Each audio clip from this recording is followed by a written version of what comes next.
शासन नायक जगत पिता तीर्थंकर महावीर, अनंत भाव से वंदना हे मात पिता प्रभुवीर, अनंत भाव से वंदना हे मात पिता प्रभुवीर, संगठन के है देवता श्रमण संघ सिरताज, आनंद गुरु को वंदना तारन तरन जहाज, अशोक गुरु को वंदना तारन तिरन जहाज, तपसी राज बाबा गणेश जैन दिवाकर जी, करु अर्चना भाव से आशीष दो गुरु जी, करु अर्चना भाव से आशीष दो गुरु जी।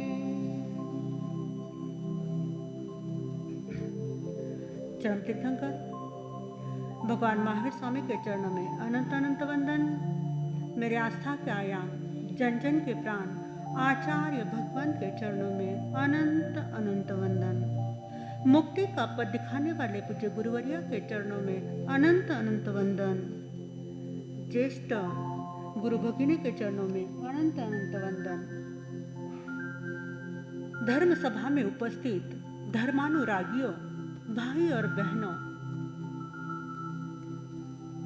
धर्म को जानने हेतु, धर्म को पाने हेतु प्रभु ने अपने सामने छोटे छोटे सूत्र रखे हैं। उसमें से एक सूत्र है धम्मो मंगल मुखिटम अहिंसा संयमतो देवावितं नमं सन्ति जसा धम्मे संयमनो, जसा धम्मे संयमनो। प्रभु कहते हैं धर्म यह उत्कृष्ट मंगल है। हम देखते हैं संसार में कई प्रकार के धर्म को उत्कृष्ट माना है।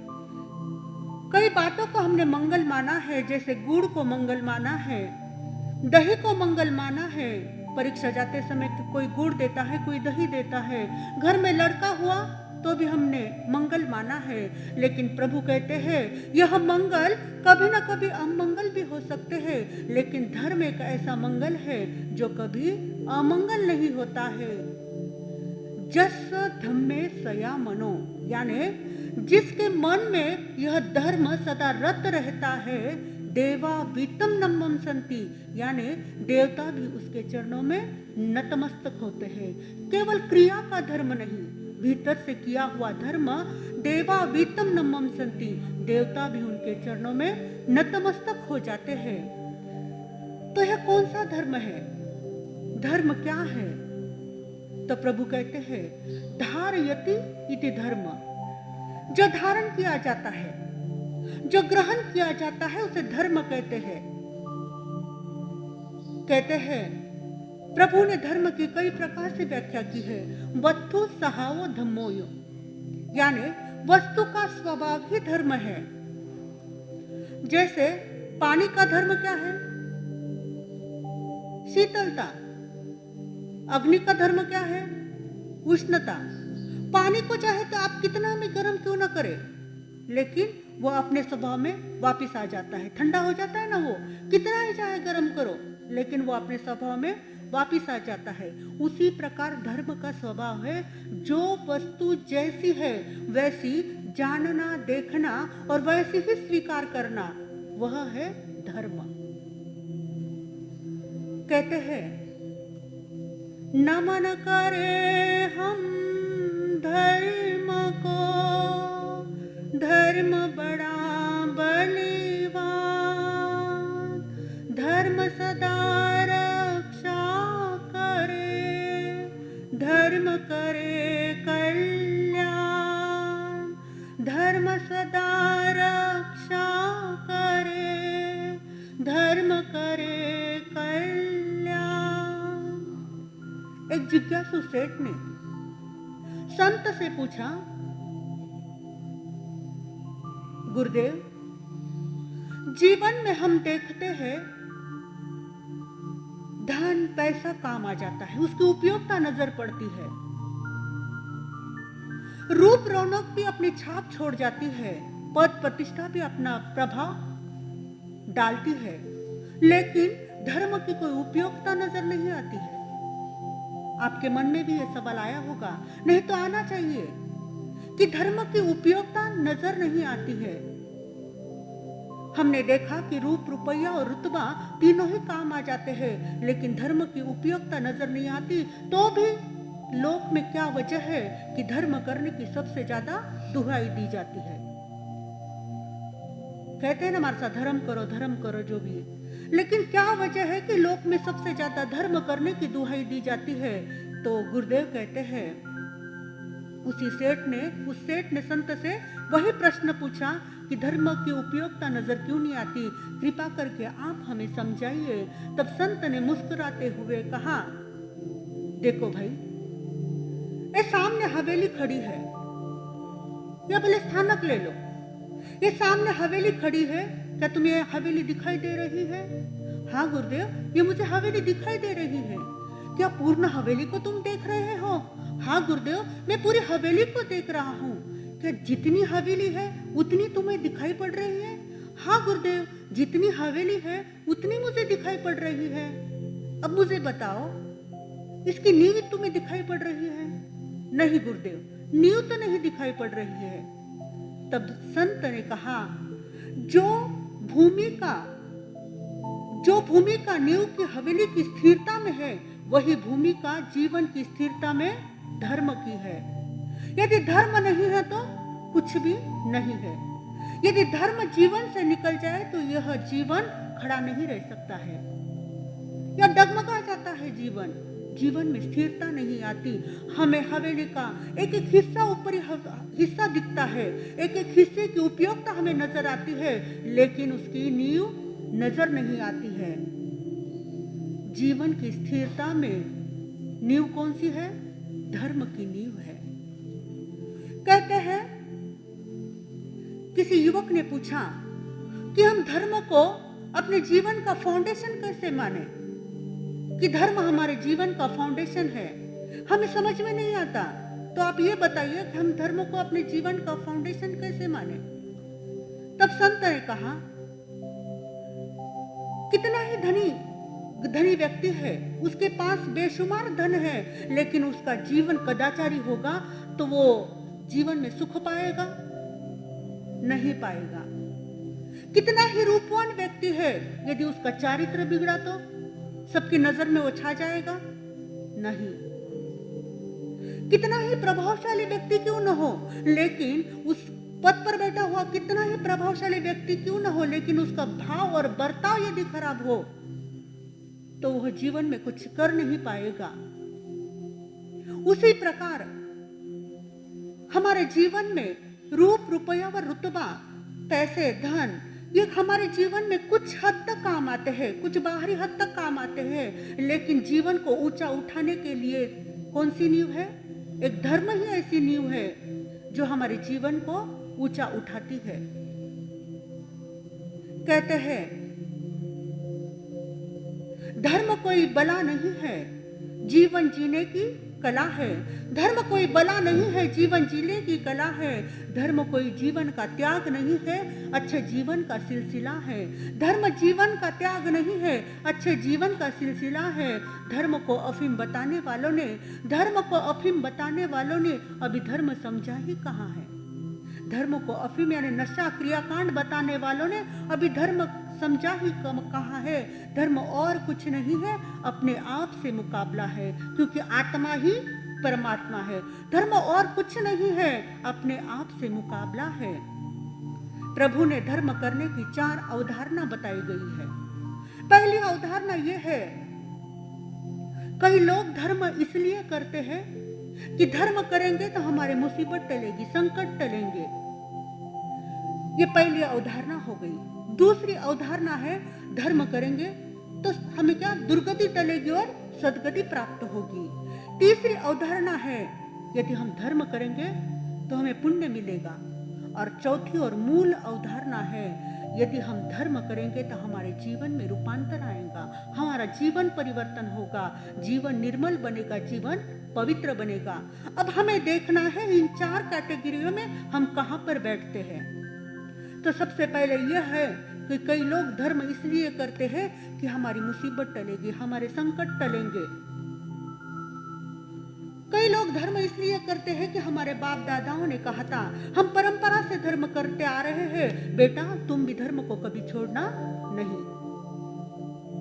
हम इसलिए धर्म कर रहे हैं। जैसे हम बचपन में थे, आप भी हम भी, तो बचपन में थे, परीक्षा के लिए जाना है तो क्या बोलते थे अपने घर वाले कि बेटा जाओ मंदिर में जाकर दर्शन कर आओ, या मारासा गांव में हो तो मारासा के दर्शन करके आओ, मंगली लो और फिर परीक्षा को जाओ तो क्या होगा, पेपर अच्छा जाएगा।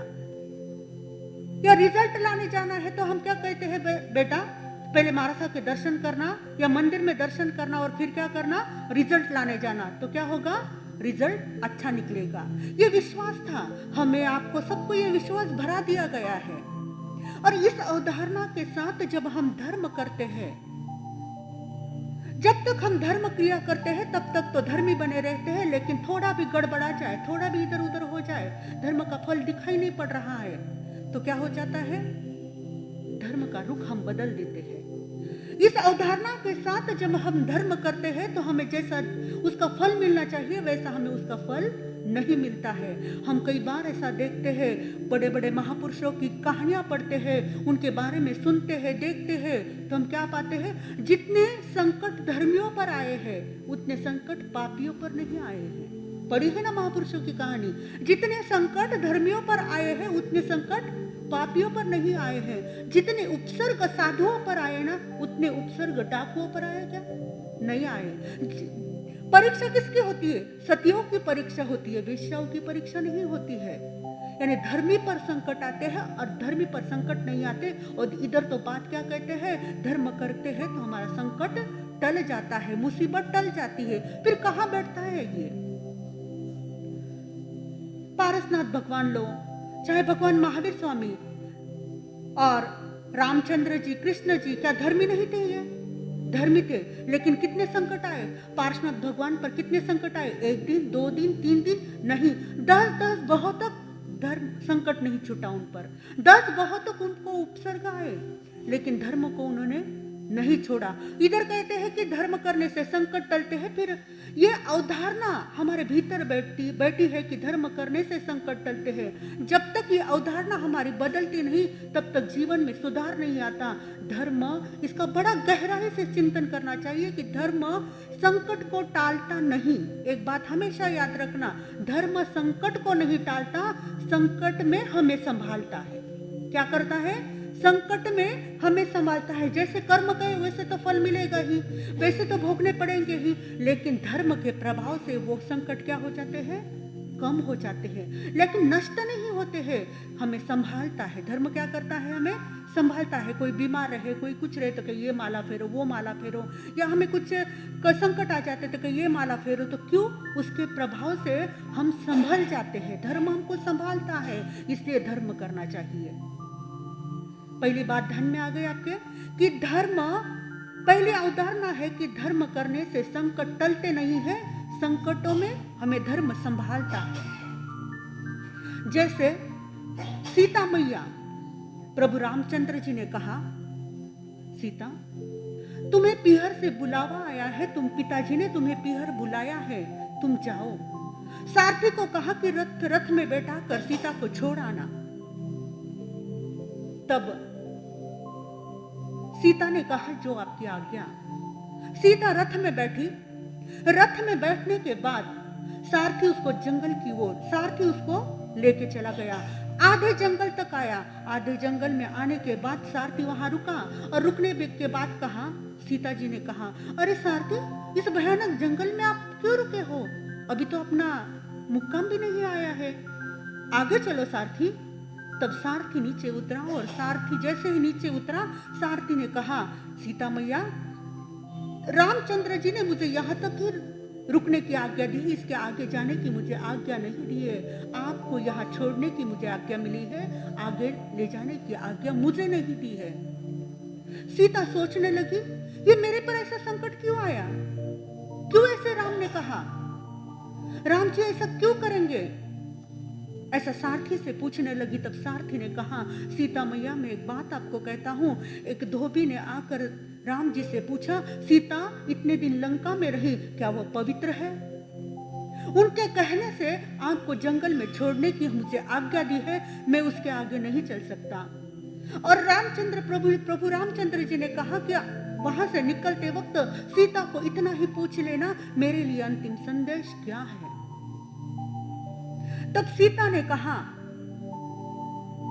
प्रभु की इच्छा, उनको जो उचित लगे वो उन्होंने किया, लेकिन प्रभु से एक बात याद रखना, एक बात प्रभु से कहना।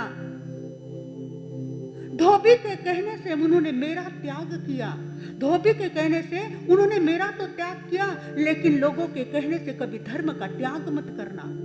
लोगों के कहने से कभी धर्म का त्याग नहीं करना, क्योंकि धर्म जीवन की नींव है। यदि धर्म जीवन से निकल जाए तो कुछ जीवन स्थिर नहीं रह सकता है।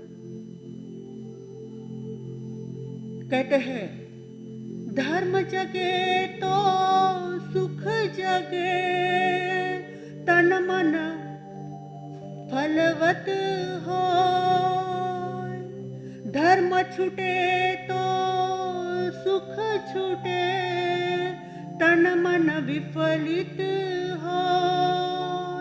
धर्म छूटे तो सुख छूटे, तन मन विफलित हो।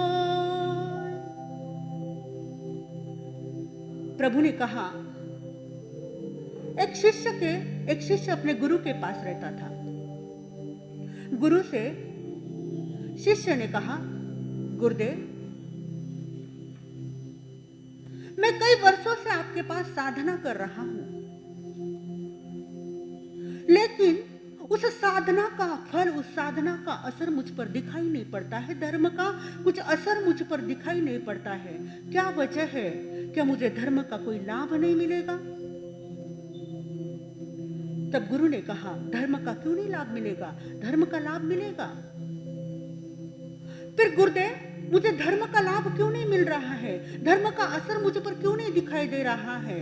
तब गुरु ने शिष्य से कहा, एक बात मैं तुम्हें बताता हूं। एक काम करो, मदिरालय जाकर शराब लेकर आओ, एक लोटा शराब लेकर आओ। आप सोचेंगे गुरु है और ऐसा कार्य शिष्य को करने के लिए कहते हैं, लेकिन गुरुओं को शिष्यों को रास्ते पर लाने के लिए कभी कभी ऐसा कार्य करना पड़ता है। तो गुरु ने कहा, शिष्य तुम जाकर मदिरालय जाकर क्या लेकर आओ? एक लोटा शराब लेकर आओ। शिष्य श्रद्धालु था, जाकर एक लोटा शराब लेकर आया। शराब लाने के बाद गुरु ने कहा, अब इस शराब से तुम क्या करो? कुल्ले करो। इस शराब से कुल्ले कर आ जाओ, लेकिन एक बात ध्यान रखना, एक बूंद भी तुम्हारे गले के नीचे नहीं उतरनी चाहिए। एक बूंद भी उस शराब की गले के नीचे मत उतरने देना।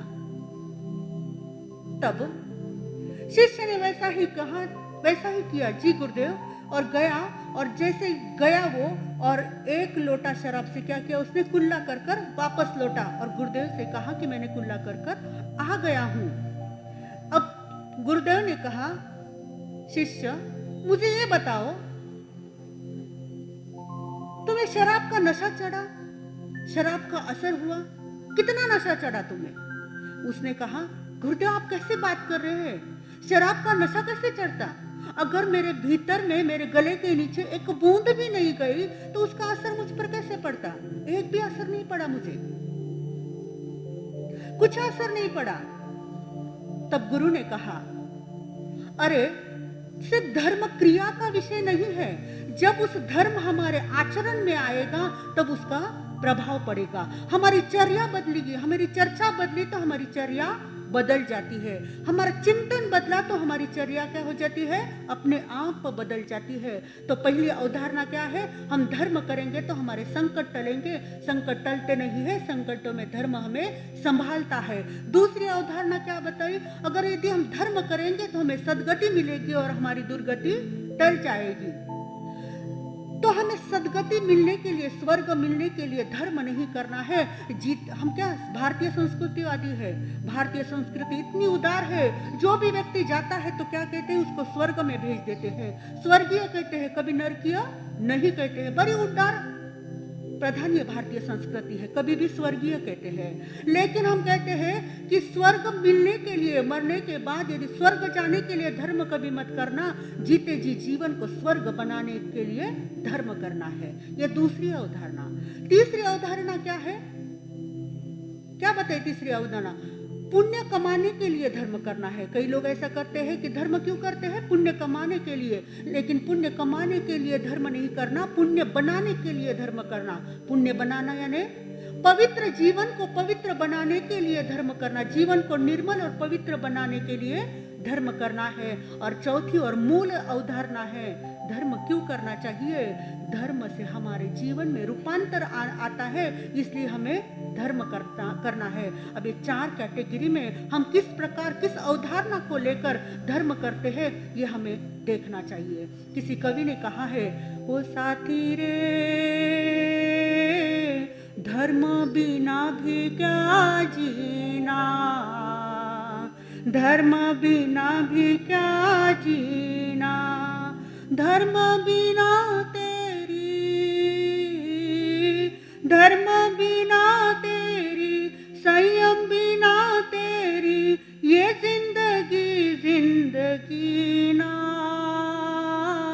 धर्म बिना भी क्या जीना, धर्म बिना भी क्या जीना। मीठा दृष्टि शरण आए, मीठा दृष्टि आए जो शरणे, ज्ञान से तेरे समकित पाए, मधुर मधुर जिन वाणी सुनकर, जीवन अपना सफल बना ले। चार ही शरणे हैं,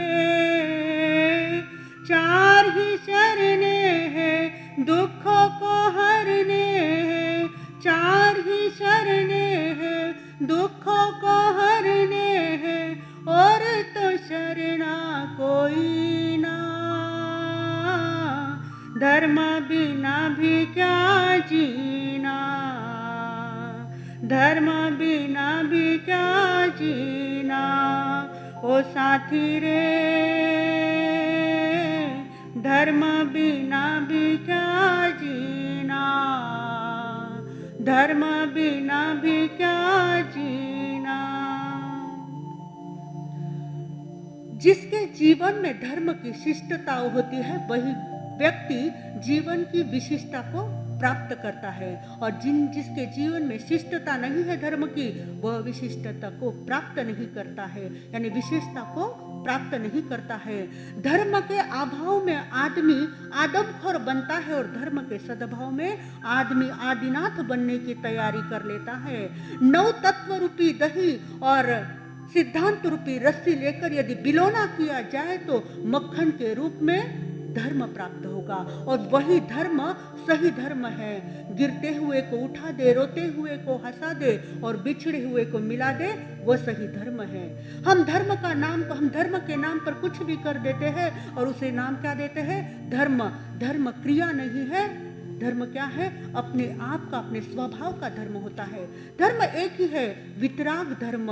संकीर्ण विचार में रहकर कोई कार्य करने की धर्म प्रेरणा नहीं देता है।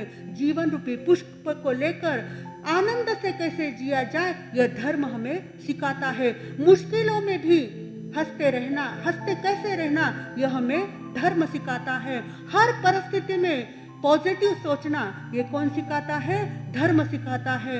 इसलिए जीवन में कभी धर्म को मत छोड़ना। जैसे सीता ने कहा कि लोगों के कहने से तुमने मेरा त्याग किया, लेकिन लोगों के कहने से तुम धर्म का कभी त्याग मत करना। इसीलिए कभी धर्म का हम त्याग नहीं करेंगे। हमारे भीतर में यदि हम धर्म को रमाएंगे, देवा वीतम नमंसन्ति, देवता भी उनके चरणों में क्या होते हैं, नतमस्तक हो जाते हैं। हमें भी सिर्फ क्रिया का धर्म नहीं निभाना अपनाना है, तो हमें आचरण का धर्म अपनाना है। यदि ये आचरण का धर्म हम अपनाएंगे तो हमें इस भव में और पर भव में हम आनंद को ही प्राप्त करेंगे। बोलिए भगवान महावीर स्वामी की।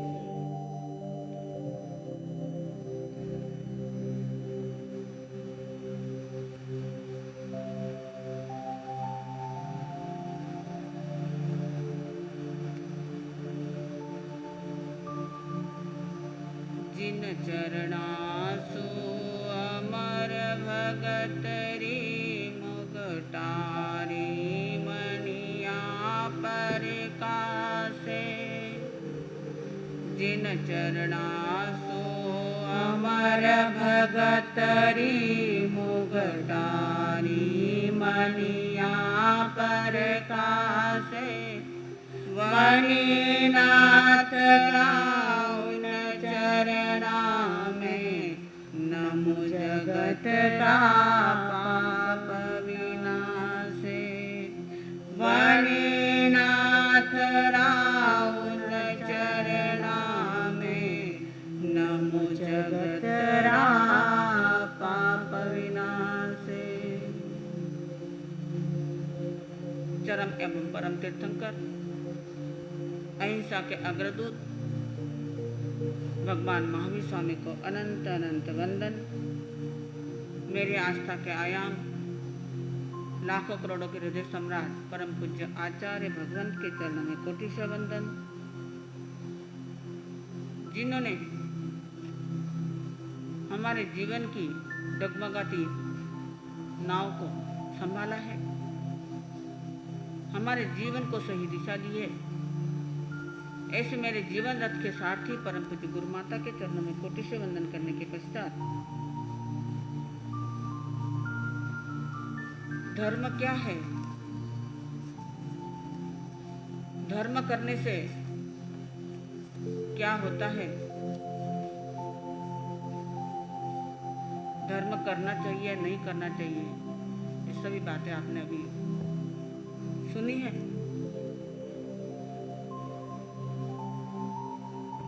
अब धर्म को अपने जीवन में अपनाने के लिए अनंत पुण्यवानी से जो मनुष्य जन्म हमें मिला है, उस मनुष्य जन्म को सार्थक और सफल बनाने के लिए हमारे जीवन में हमें गुण ग्राहकता अपनानी होगी। औरों के गुणों को देखकर उन गुणों को अपने जीवन में लाने की आदत हमें डालनी होगी। इसके लिए एक सूत्र भगवान ने फरमाया है, चत्तारी पुप्पा पनत्ता तंजहा रुवो संपन्ने नाम मेगे नो गंध संपन्ने गंध संपन्ने नाम मेगे नो रुवो संपन्ने एगे रुवो संपन्ने भी गंध संपन्ने भी एगे नो रुव संपन्ने नो गंध संपन्ने। चार प्रकार की बातें इस सूत्र के द्वारा भगवान ने हमारे सामने रखी है। चार प्रकार के फूल बताए हैं, चार प्रकार के पुष्प बताए हैं, और उन पुष्पों पर से चार प्रकार के व्यक्ति कैसे होते हैं, उसका रहस्य, उसका राज भगवान ने हमारे सामने रखा है। पहला, ये चार जो भंग है उसमें पहला भंग है रुव संपन्ने नाम मगे नो गंध संपन्ने। तो इसमें बताया है कि कुछ फूल ऐसे होते हैं जिनमें रूप तो होता है लेकिन सुगंध नहीं होती है। सुगंध न होने के कारण भौरे भी उनके पास नहीं मंडराते हैं। वो दूर से ही देख कर निकल जाते हैं, क्योंकि उन फूलों में सुगंध नहीं होती है। केवल रूप को देखकर भौरे उन फूलों के पास नहीं आते। ऐसे ही कुछ मनुष्य, कुछ व्यक्ति ऐसे होते हैं जो दिखने में तो अच्छे होते हैं, दिखने में सुंदर होते हैं, लेकिन गुणों की सुगंध उनमें नहीं होती है। और अपने में गुण नहीं है तो औरों के गुण लेने की आदत भी उनमें नहीं होती है। व्यक्ति सही वह होता है अपने में कुछ बातें अच्छी नहीं हो और सामने वाले में कुछ बातें अच्छी हो, तो वे गुण, वे बातें हमारे जीवन में लाने की आदत हमारे में होनी चाहिए। कीसुक के फूल होते हैं, आकड़ के फूल होते हैं, उनमें सुगंध नहीं होती लेकिन रूप होता है, लेकिन उनके पास भौरे नहीं मंडराते, उनके पास भौरे नहीं जाते। कहते हैं सीरत नहीं जो अच्छी सूरत फिजूल है, जिस गुल में बू नहीं है, सुगंध नहीं है, वह कागज का फूल है। जिसकी सूरत अच्छी है लेकिन सीरत यानी गुण नहीं है, सुगंध नहीं है, तो वह फूल असली फूल नहीं, वह कागज का फूल होता है। दूसरा भंग जो बताया है, गंध संपन्ने नाम मेगे नो रुव संपन्ने। कुछ फूल ऐसे होते हैं जिनमें सुगंध होती है, गंध होती है, खुशबू होती है, लेकिन रूप नहीं होता है। दिखने में फूल अच्छे नहीं होते लेकिन उनमें सुगंध काफी होती है। और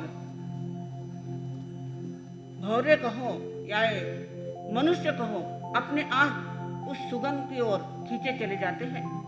उनको कहना नहीं पड़ता, उन फूलों को कहना नहीं पड़ता कि मेरे पास आओ और मेरी सुगंध लो।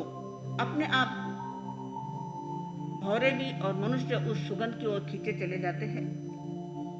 ऐसे कुछ मनुष्य ऐसे होते हैं जिनमें रूप नहीं होता लेकिन गुण की सुगंध उनके जीवन में होती है और वह सुगंध चारों तरफ फैलती है। कस्तूरी हमने देखी है, वो काली होती है लेकिन उसको कितना भी अंदर पैक करके रखो, कितना भी डब्बी में उसको बंद करके रखो, लेकिन उसकी सुगंध फैले बिना नहीं रहती। ऐसे जो व्यक्ति होते हैं वो गुण संपन्न होते हैं, भले ही रूप संपन्न न हो। तो हमें भी उन गुण संपन्न व्यक्तियों से कुछ गुण लेने की आदत डालनी चाहिए। उनसे हमारे जीवन में एक एक गुण लेकर गुणों की माला हमारे जीवन में पिरोनी चाहिए। कुछ व्यक्ति जो तीसरा भंग बताया है वह है एगे रुव संपन्ने भी गंध संपन्ने भी। जिन फूलों में रूप भी होता है, दिखने में अच्छे होते हैं और उन फूलों में सुगंध भी होती है। ऐसे कुछ व्यक्ति होते हैं दिखने में भी सुंदर होते हैं, उनका व्यक्तित्व भी अच्छा होता है और गुणों की सुगंध भी उनके जीवन में होती है। दोनों बातें उनके जीवन में होती है। कहते हैं गुणः पूजा स्थानम गुणिशो न च लिंगम च न वय। गुणी व्यक्ति जो होते हैं उनके हम ये नहीं देखते कि वह छोटा है या बड़ा है, उसकी उम्र छोटी है या वह स्त्री है या पुरुष है। केवल उनमें जो गुण लेना है, उनमें जो गुण है वे हमें लेना चाहिए। संस्कृत के एक प्रसिद्ध पंडित जिनसे बादशाह जहांगीर बहुत प्रभावित थे, वे जब भी सभा में आते उनकी कुर्सी सभा में सबसे आगे रहती थी और राजा सबसे आगे उन्हें बिठाता था, क्योंकि पंडित बहुत विद्वान और गुण संपन्न थे। एक बार अब ऐसे व्यक्तियों से कुछ लोग ऐसे भी होते हैं जो ईर्ष्या करते हैं, उनके गुणों को देखकर उनको आगे बढ़ने की वह इच्छा नहीं रखते। वे सोचते हैं कि इसकी इतनी गुण संपन्नता है, इसका इतना नाम है, लेकिन वो ऐसे व्यक्ति से जलते हैं। तो उस दरबार में भी ऐसे कुछ पंडित थे, उस पंडित से ईर्ष्या करते थे, उससे जलते थे। एक बार उन्होंने सोचा कि इस पंडित की हम अवहेलना करनी चाहिए, इसका अपमान हम करना चाहिए। एक दिन उस महान पंडित, विद्वत पंडित को आने में कुछ देर हुई, तो बाकी पंडितों ने सोचा कि आज तो पंडित को देर हो गई है, दूसरे पंडित को उस कुर्सी पर बिठा दिया। पंडित जी थोड़ी देर बाद आए और उन्होंने देखा कि जिस कुर्सी पर मैं बैठता हूं उस कुर्सी पर दूसरा पंडित बैठा हुआ है। तो वे फिर से पीछे जाकर जहां जूते चप्पल खोले जाते हैं, वहां जो कुर्सी थी उस कुर्सी पर जाकर बैठ गए। राजा ने देखा कि जो पंडित हमेशा आगे बैठता है, आज कुछ देर होने के कारण यह पंडित पीछे जाके बैठे। राजा स्वयं उठा और पंडित जी के पास जाकर बोले कि आप उठिए और आगे तशरीफ लाइए। पंडित जी ने कहा, मैं आगे बैठा चाहे पीछे भी बैठा हूं, कोई फर्क नहीं पड़ता है। अगर मेरे जीवन में गुण है, मेरे जीवन में विद्वत्ता है, तो वह विद्वत्ता, वह गुण मेरे कहीं बैठने से कम नहीं होगी। मैं चाहे आगे बैठूं चाहे पीछे बैठूं, वहां विद्वत्ता या गुण मेरे कम नहीं होंगे। फिर भी राजा ने उन्हें सामने बिठाया।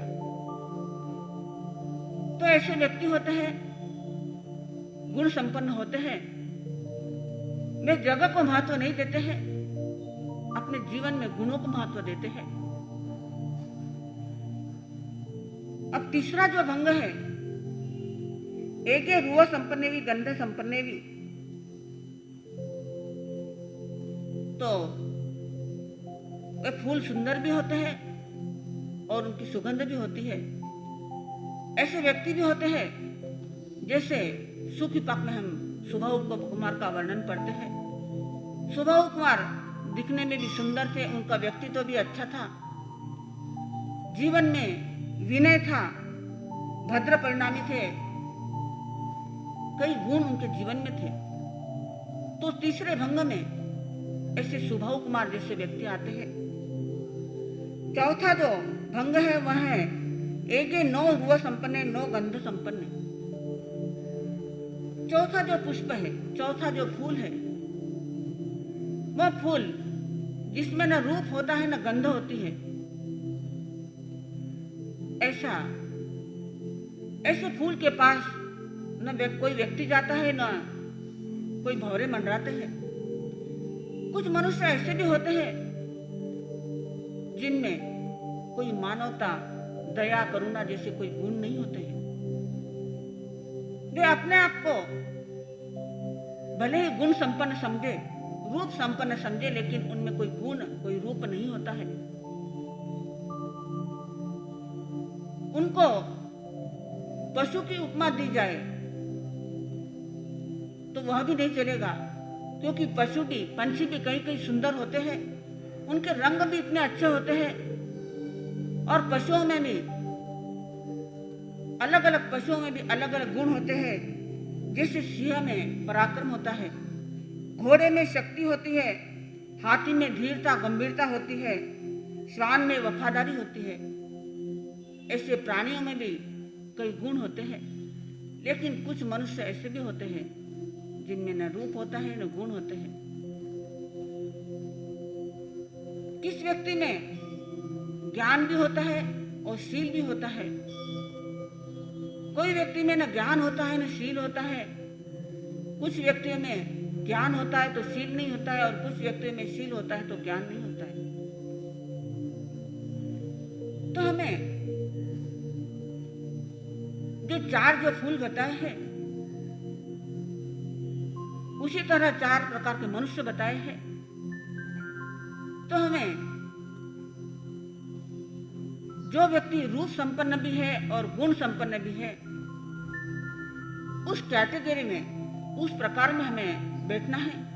भले ही हमारे पास रूप न हो, लेकिन गुण संपन्न हम होने चाहिए।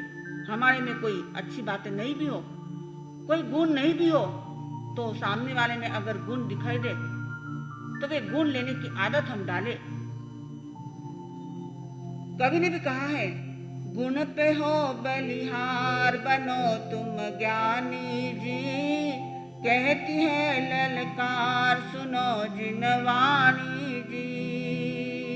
गुण पे हो बलिहार बनो तुम ज्ञानी जी, कहती है ललकार सुनो जिनवानी जी। गुण पे बलिहार होकर, गुणों को अपने जीवन में उतार कर हमें ज्ञानी बनना है। हमारे जीवन में ज्ञान नहीं है तो ज्ञानी के पास से हम ज्ञान ले सकते हैं। लेकिन कुछ कुछ व्यक्ति ऐसे होते हैं, इतनी अक्कड़ होती है कि मेरे पास नहीं है तो क्या हुआ, मेरे पास भले ही उसके पास कुछ नहीं हो, लेकिन वो समझता है मेरे पास बहुत कुछ है, और सामने वाले से ज्ञान लेने की उसकी आदत नहीं होती। लेकिन ज्ञान की कोई सीमा नहीं होती है, गुणों की कोई सीमा नहीं होती है। जितने गुण हमारे जीवन में हम लाएंगे, जितना ज्ञान हमारे जीवन में हम लाएंगे, उतना कम है।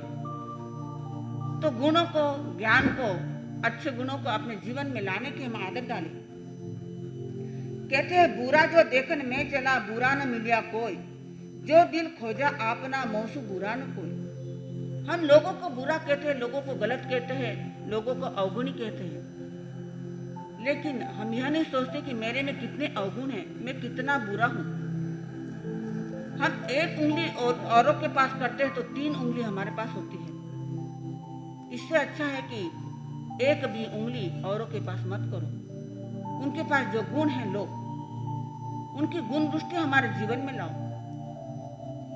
एक बार की बात है, एक फकीर किसी राजा के दरबार में पहुंचा और राजा से कहा कि मैं ये भिक्षा पात्र लाया हूं। पहले तो उसे अंदर जाने के लिए आज्ञा नहीं मिली। तब उस दरबारी ने राजा के पास जाकर कहा कि कोई भिक्षुक आपके पास आना चाहता है। राजा तो धार्मिक नहीं था, न तो किसी का गुण उसके जीवन में लेने की उसकी आदत थी। तो राजा ने अनमन से उस फकीर को दरबार में बुलाया। दरबार में आने के बाद फकीर ने राजा को कहा, उस राजा ने उसको वंदन भी नहीं किया, नमस्कार भी नहीं किया। इतना पहुंचा हुआ फकीर उस दरबार में आया था। फकीर ने कहा कि मैं जो भिक्षा पात्र लाया हूं, उस भिक्षा पात्र में तुम्हारी जो भी इच्छा हो डालो। लेकिन राजा ने कहा, मैं उसमें कुछ नहीं डालूंगा। फकीर ने फिर से कहा, बैठी हुई गंगा तुम्हारे द्वार पर आई है, उससे ठुकराओ मत। जितना पानी पी सकते हैं पी लो। फिर भी राजा कुछ देने के लिए तैयार नहीं हुआ। फकीर भी बड़ा मजेदार था। उसने फिर राजा से कहा, फूल नहीं तो फूल की पंखुड़ी इस पात्र में डाल दो। अब राजा ने सोचा, यह फकीर ऐसे जाने वाला नहीं है, और राजा ने उस फकीर से कहा, मेरे पास तुम बार बार मांग रहे हो, लेकिन मेरे पास तुम्हें देने के लिए कुछ नहीं है। मेरे पास तो केवल गोबर ही गोबर है। राजा ने कहा, फकीर ने कहा कि अगर तुम कहते हो तुम्हारे पास गोबर है तो गोबर ही रहेगा। ऐसा कहकर वह फकीर तो वहां से चला गया। फकीर अपनी मस्ती में था। उसे चाहे कुछ मिलो न मिलो, वो अपनी मस्ती में ही था। फकीर वहां से जाने के बाद दिन बीता जब राजा रात में सोया, नींद अच्छी लगी। जब सवेरे नींद खुली तो उसने देखा कि इस दरबार में, इस महल में बदबू आ रही है। उठकर देखा तो चारों तरफ गोबर की बदबू आ रही है। वहां से उठा, दरबार में देखा, सिंहासन पर देखा, चारों तरफ गोबर ही गोबर। अब उसने सोचा कि फकीर को मैंने कहा था कि मेरे दरबार में मेरे पास केवल गोबर ही है, उसका फल यह मिला है। अब उसने दरबारियों से काफी साफ सफाई करवाई, फिर भी गोबर कम नहीं हुआ, उसकी बदबू कम नहीं हुई। अब राजा ने सिपाहियों को उस फकीर को ढूंढने के लिए भेजा। फकीर तो अपने आश्रम में बैठा था, अपनी भक्ति कर रहा था। सिपाहियों ने काफी ढूंढा लेकिन फकीर उन्हें नहीं मिला।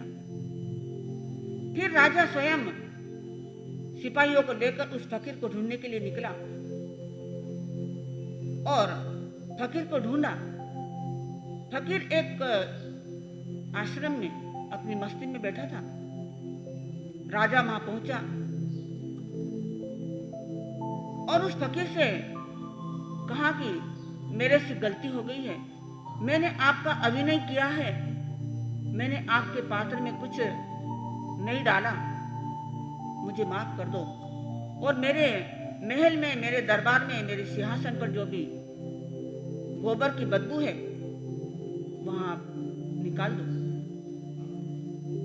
तब फकीर ने उसे एक मंत्र दिया और वह मंत्र लेकर वहां से चला। उसने वो मंत्र कहा, राज सिंहासन छोड़कर बाकी सब जगह की बदबू, सब जगह का गोबर कम हो गया, लेकिन राज सिंहासन में जैसी बदबू आ रही थी वैसी फिर से आने लगी।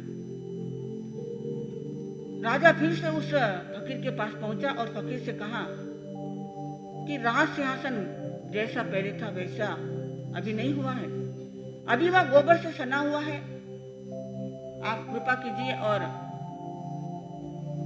वह बदबू कम कर दीजिए। तब फकीर ने उस राजा से कहा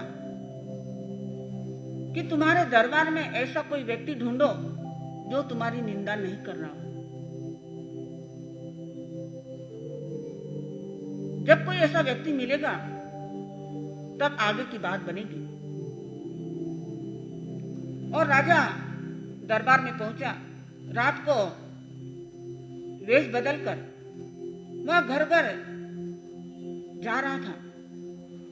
रात को लोगों की बातें सुन रहा था। सारे लोग उसकी निंदा कर रहे थे कि इतना पहुंचा हुआ फकीर उसके द्वार पर आया, राजा के पास कोई चीज की कमी नहीं, फिर भी उस फकीर के पात्र में राजा ने कुछ नहीं डाला। ऐसी तरह तरह की निंदा लोग कर रहे थे। कोई कह रहा था राजा को गुणों की परख नहीं है, फकीरों की परख नहीं है, सबकी निंदा करता है। ऐसे अलग अलग बातें लोग कर रहे थे। फिर आगे बढ़ा तो उसने देखा कि एक चमार जूते सिल रहा था। राजा ने उसे कहा कि तुम्हें पता नहीं, अपने राजा ने एक फकीर की अवहेलना की है, एक फकीर का अपमान किया है, क्योंकि वो वेश बदला हुआ तो किसी को पता नहीं चला। लेकिन वह चमार अपनी मस्ती में जूते सिल रहा था। राजा की बात को उसने कोई प्रतिक्रिया नहीं दी। वह अपने में मस्ती में जूते सिल रहा था। फिर राजा ने कहा, मैं तुम्हें कह रहा हूं कि अपना राजा ऐसा है, फकीरों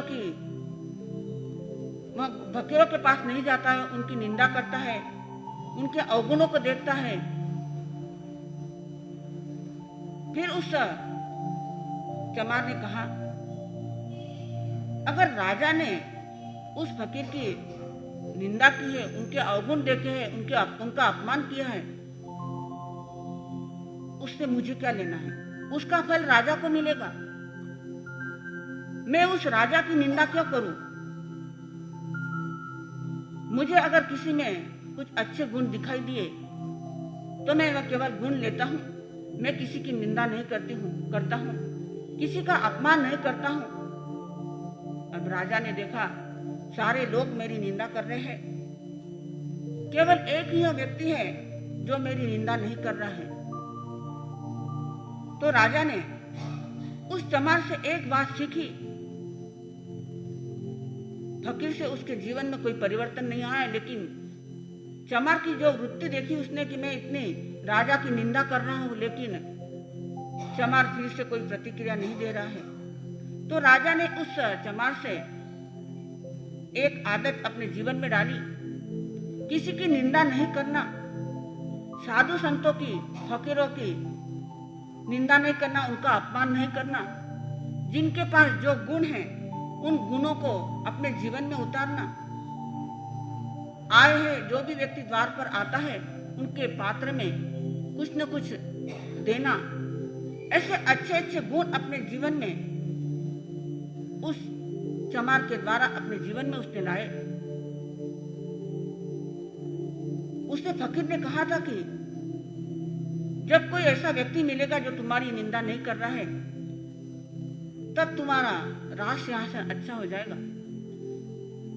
राजा फिर से अपने दरबार में पहुंचा और देखा कि राज सिंहासन फिर से जैसा था वैसा हो गया। वह फकीर के पास पहुंचा और सारी हकीकत उसने बताई।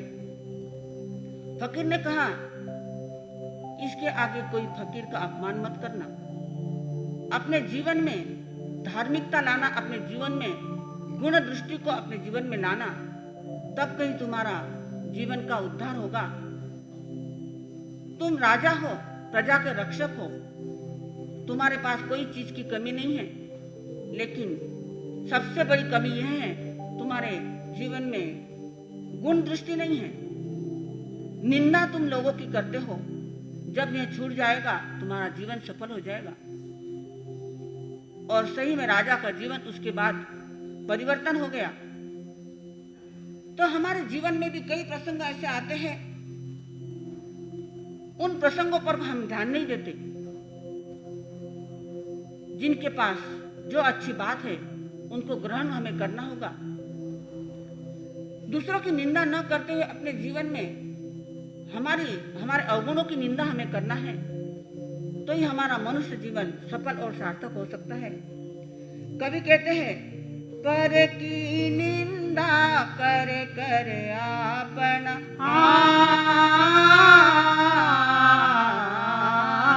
पर की निंदा कर कर आपना, घर में कचरो लायो जीवड़ा, अब थारी गाड़ी हकबा में, अब थारी गाड़ी हकबा में। जग उठ रे, जग उठ रे, जग उठ रे मारा चतुर पावना, अब थारी गाड़ी हकबा में, अब थारी गाड़ी हकबा में। हमारी गाड़ी स्टेशन से कब हिलेगी हमको ही पता नहीं चलता है। तो वो गाड़ी हिलने से पहले दूसरों की निंदा करना, दूसरों के अवगुण देखना, दूसरों का अपमान करना, इन बातों को छोड़कर अपने जीवन में गुण ग्राहकता लाना है। औरों के गुणों को, औरों के ज्ञान को, औरों के जीवन में जो अच्छी बातें उन्हें अपने जीवन में हमें पिरोना होगा, तभी इस जीवन को हम सार्थक और सफल कर सकते हैं। नींद और निंदा दोनों हमारे लिए बड़ी बीमारी है। नींद आए तो भी हमारा नुकसान होता है और दूसरों की निंदा हमने की तो भी हमारा नुकसान होता है। हम जहां भी बैठते हैं, भले ही नहीं बोले तो अच्छा, लेकिन बोले तो अच्छा बोलो और कुछ ग्रहण करो तो अच्छी बातें ग्रहण करो, तो हमारा जीवन सफल और सार्थक होगा।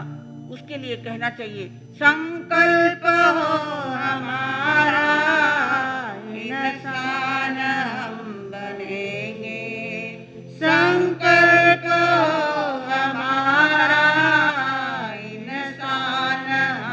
बनेंगे, इंसान बन गए तो भगवान भी बनेंगे, इंसान बन गए तो भगवान भी बनेंगे। मंदिर तो एक ही है, दीपक है न्यारे न्यारे, मंदिर तो एक ही है, दीपक है न्यारे न्यारे, लगते हैं कितने प्यारे, जलते रहे जलेंगे, लगते हैं कितने प्यारे, जलते रहे जलेंगे। संकल्प हो हमारा, इंसान हम बनेंगे, संकल्प हो हमारा, इंसान हम बनेंगे। बोलिए भगवान महावीर स्वामी की जय। आचार्य भगवंत की जय। परम पूज्य गुरु माता श्री अर्चना श्री जी महाराज साहब की जय। सब संत सतियों की जय। आज के आनंद की, सद्गुरुनाथ की, सद्गुरुनाथ की, सद्गुरुनाथ की। पचकान, उपवास के पचकान, उपवास के पचकान आंबिल उगे से रे आंबिल पचकान कुछ में लेवाली में पांच योग के पचकान सरसर कान मात्र का सौ समय में तक होश के एकासन उगे से रे एकासन में एक हाथी नो पचकान आसन कान स्वयं सहस्त्र कान मात्र का सौ समय में तक होश के बियासना आज आंबिल है। ठीक है। देखो गुरुदेव का सप्ताह आ रहा है और उसमें एक आंबिल दिवस और एक निधि दिवस रखा और एक भजन एकासन रखा है। तीनों के नाम, किसमें एक दिन भजन एकासन है, वो 2 दिन छोड़ के वापस क्या है आंबिल है और एक निधि है। इन सभी के नाम मेरे पास ला के देना है, मेरे पास आके नाम लिखवा देना। और चंद्रकला तप में किसका किसा नाम लिखना है वो मेरे पास नाम दे देना उन्होंने। और दलाली करो, गुरुदेव को आंबिल पसंद है इसलिए अपने एक पुष्प चढ़ाना है, आंबिल का एक पुष्प उनके चरणों में चढ़ाना है, इसलिए ज़्यादा से ज़्यादा आंबिल करने का प्रयत्न करें। और 7, 8, 9 तेला की श्रृंखला चल रही है, तेला करना है 7, 8, 9 को। जिसको भी नाम देना है वो मेरे पास आकर अपना नाम लिखवाए। और डेकोरेशन का 9 सुविचार लिखने के लिए कहा है, डेकोरेशन करने के लिए कहा है, तो 7 तारीख को शाम तक ला के देना है।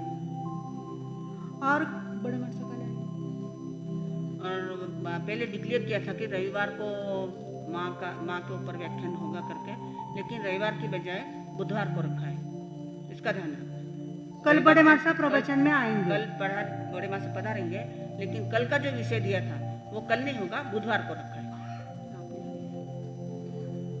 अमोल भैया एक चिट्ठी दो। सामूहिक पचकान, भोजन में झूठा नहीं डालना, भोजन के पूर्व 3 नवकार मंत्र गिनना और आज किसी की निंदा नहीं करना, जूते चप्पल अपने ही लेके जाना, 10 बनते बड़ी माँ में इंदा में गरिया में ओसले।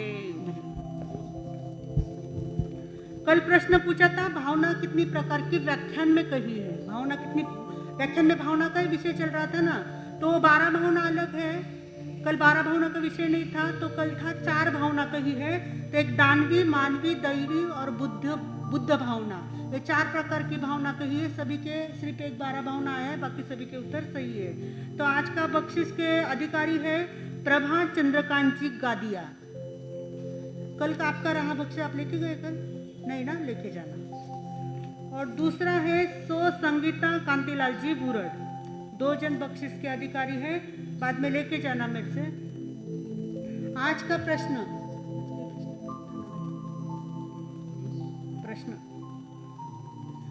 जो 4 अवधारणा, धर्म की 4 अवधारणा बताइए, उसमें से एक अवधारणा लिखनी, एक लिखो 2 लिखो, उसमें से एक अवधारणा लिखनी है।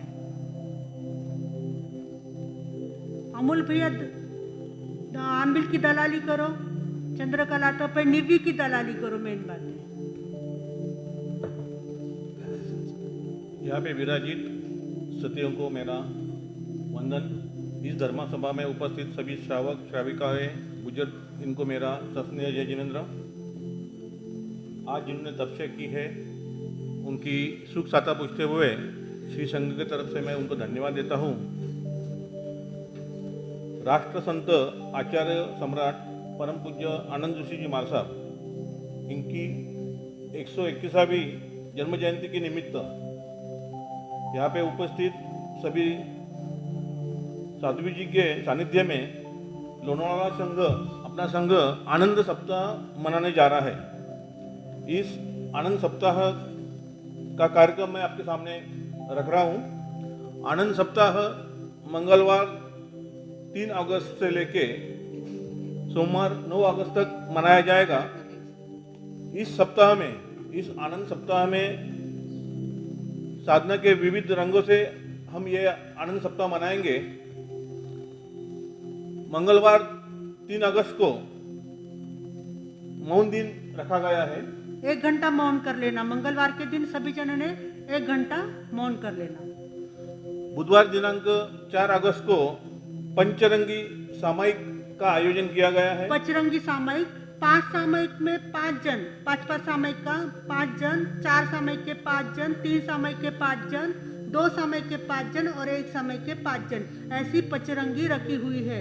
तो आप ध्यान में रखना कौन कौन कितनी कितनी करने वाले हैं, तो नाम लिख लेना कि ये 5 जन हैं।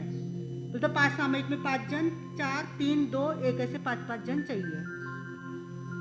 गुरुवार 5 अगस्त को भजन एकासना का आयोजन किया गया है। उस दिन भजन एकासना करना है। जब तक महाराज साहब भजन गाएंगे तब तक वो अपन भोजन करना है। जैसे भजन पूरा हुआ तो भोजन भी पूरा करना है। सबसे पहले जिसका होगा उसके 3 नंबर निकाले जाएंगे। आप खड़े होकर हाथ ऊपर करना है या खड़ा होना है। तो भजन एकासन करना है अपने को। उसके आगे शुक्रवार दिनांक 6 अगस्त को ध्यान दिवस रखा गया है। 1 घंटा ध्यान करना है। सभी को जमेगा 1 घंटा ध्यान के लिए। भले व्याख्यान के बाद कौन सा टाइम जमेगा आप बोल लेना कि ये टाइम सबको, सभी के आवश्यकता अनुसार।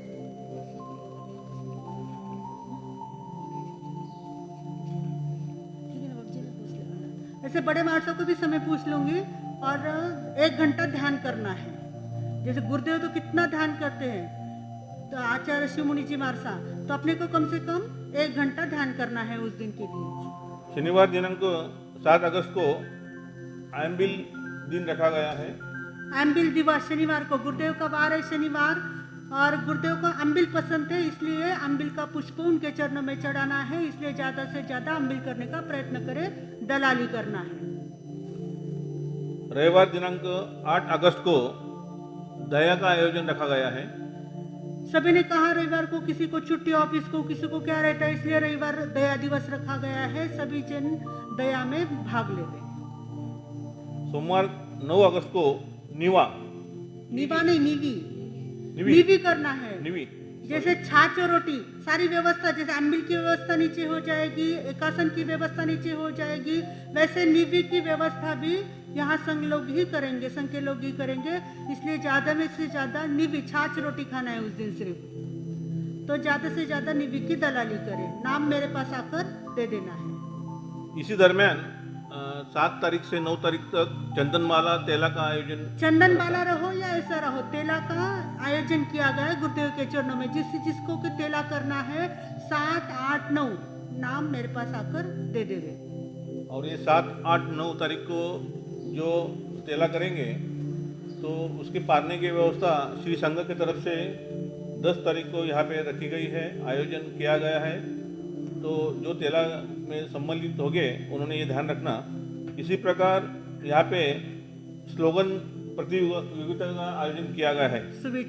सुविचार जो महापुरुष हुए उनके सुविचार लिख के उसके साथ वहाँ पे डेकोरेशन करना, ये स्पर्धा आयोजन किया गया है। 9 स्लोगन लिखना है और वो जो है वे सुविचार उसी महापुरुष के होना चाहिए। नहीं तो आप मारासा का नाम लिखेंगे, मारासा ने वो संकल्प हो हमारा इंसान हम बनेंगे, तो आचार्य मारासा ऐसे लिखेंगे, ऐसा नहीं। महापुरुष उनके ही वो सुविचार चाहिए। तो महापुरुषों के सुविचार लिखकर डेकोरेशन करना है। पर अपना नाम नहीं लिखना है, 1 2 नंबर लिखना है। नंबर देना, पीछे नाम लिखना है, नाम एकदम एक पीछे लिखना है, फिर यहाँ पर आने के बाद आगे नंबर दिए जाएंगे। नीचे लिखना हो, दिखिला नहीं सर नाव, म्हणजे जो आईला ना नाव नहीं दिखिला, फक्त ओएन रखना ना नीचे, टोकन दे देंगे। हाँ टोकन दे देंगे अपन। जो इस स्पर्धा में स्लोगन प्रतियोगिता में जो हिस्सा लेंगे तो उनके नाम यहाँ पे हम लिख के उनको नंबर दे देंगे और वो नंबर सिर्फ एंट्री पे हम कर देंगे। और उसका निकालने के लिए, रिजल्ट निकालने के लिए अपन नहीं निकालेंगे, बाहर से अपन बुलाएंगे रिजल्ट ये करने के लिए। अभी आज की भोजन मिति श्री मानिक चंद जी, अभय कुमार जी चोटिया इनकी तरफ से है। बाहर गांव से पधारे हुए सभी मेहमानों को विनती है कि वो गौतम प्रसादी का लाभ लेवे। धन्यवाद। मंगल पाठ, रीढ़ की हड्डी सीधी, गर्दन सीधी, सभी के आंखें बंद, हाथ जोड़कर बैठे। नमो अर्यंताणम, नमो सिद्धाणम, नमो आर्याणम, नमो वज्राणम, नमो लोये सवो सावणम, एसो पंच नमोकारो सवो पाव पणासनो, मंगलानंच सवे सिंह पड़मम हवै मंगलम। गुरुदेव की आज्ञा चत्तारी मंगलम, अर्यंता मंगलम, सिद्धा मंगलम, साहु मंगलम, केवली पणत्तो धम्मो मंगलम। चत्तारी लोगुत्मा, अर्यंता लोगुत्मा, सिद्धा लोगुत्मा, साहु लोगुत्मा, केवली पणत्तो धम्मो लोगुत्मो। चत्तारी शरणं पवज्जामि, अरन्ते शरणं पवज्जामि, सिद्धे शरणं पवज्जामि, साहु शरणं पवज्जामि, केवली पणत्तं धम्मं शरणं पवज्जामि। सभी को साथ बोलना है। अरहंतों का शरणा, सिद्धों का शरणा, साधुओं का शरणा, केवली प्ररूपी दया धर्म का शरणा। चार शरण दुख हरण जगत में, और न शरणा कोई होगा। जो भव्य प्राणी करे आराधन, उसका अजर अमर पद होगा, उसका सदा ही मंगल होगा। देव गुरु धर्म को वंदन। विधिवत बैठे वज्रासन में। कल भी दोपहर का क्लास हुआ था, आज भी दोपहर का तत्वार्थ का क्लास है। तेको तो आयाहीनं पयाहीनं करेमि, वन्दामि नमसामि, सत्कारेमि, सम्मानेमि, कल्याणं मङ्गलं देव्यां चेय्यां पज्वासामि मते। तेको तो आयाहीनं पयाहीनं करेमि, वन्दामि नमसामि, सत्कारेमि, सम्मानेमि, कल्याणं मङ्गलं देव्यां चेय्यां पज्वासामि मते। तेको तो आयाहीनं पयाहीनं करेमि, वन्दामि नमसामि, सत्कारेमि, सम्मानेमि, कल्याणं मङ्गलं देव्यां चेय्यां पज्वासामि मते। बोलिए जिन्हें शासन दे